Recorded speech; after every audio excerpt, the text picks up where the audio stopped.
ଅନିୟମିତତା को नहीं एक अंगनवाड़ी केन्द्र 7 दिन हेब झुलुची ताला एभली घटना देखा मिली ढेंकानाल जिला कामाख्यानगर ब्लॉक जगन्नाथपुर देखा रिपोर्ट। ढेंकानाल कामाख्यानगर ब्लॉक जगन्नाथपुर अंगनवाड़ी केन्द्र में सहायिका नियुक्ति में अनियमितता अभियोग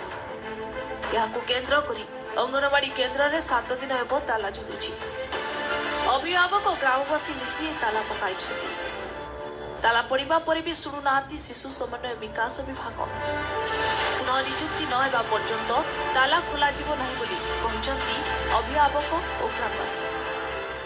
आर झीटा सी मैंने आम गाँव नुह कि मानने से शाशुघर 2 दिन रहा बोले 15 दिन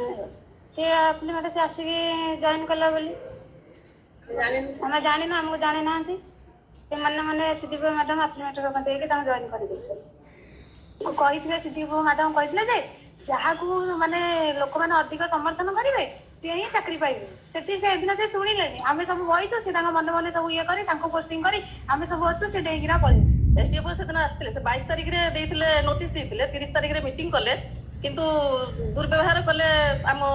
मेंबर मानू पलि गले तेणुक आम समस्त मिसिक ताला पकई। अभियोग मुताबक ये अंगनवाड़ी केन्द्र में सहायक नियुक्ति पाई शिशु समन्वय विकास विभाग पक्ष गाँव में नोटिस जारी करा नोटिस आधार में गाँव 3 जन असहाय महिला मानसी बारी प्रमीला गौड़ और अन्नपूर्णा बारी यह पदवी पर आवेदन करते तेज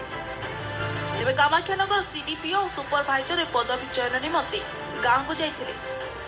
ग्रामवासी अनिच्छा सत्वे अन्य जिले में विवाह करथिबा गाँव अन्नपूर्णा बारी को यह पदवी में नियुक्ति देइछन्ति जहाँ विरोध करने सहित सीडीपीओ को बारंबार अभियोग कर निराश होइछन्ति ग्रामवासी जहाँ नहीं अंगनवाड़ी केन्द्र में ताला पकाई अभिभावक और ग्रामवासी। अभियोगकारी सत्यासत्य जांच कर कार्यानुष्ठान नेबा सहित ताला किभली खोल से नहीं खूब शीघ्र व्यवस्था कर वीडियो 3 जन अप्लाई करथिलु मते मो विधवा जोग बोली मते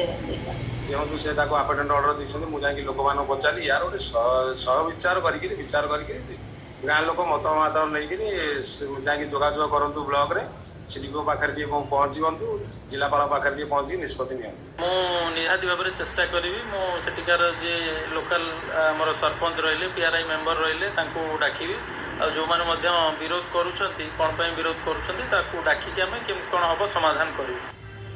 तेज जगन्नाथपुर अंगनवाड़ी केन्द्र में सहायक नियुक्ति अनियमितता अभियोग केवे तदंत हो कार्यानुष्ठान यह सहित अंगनवाड़ी केन्द्र ताला खोल देखा बाकी रहा।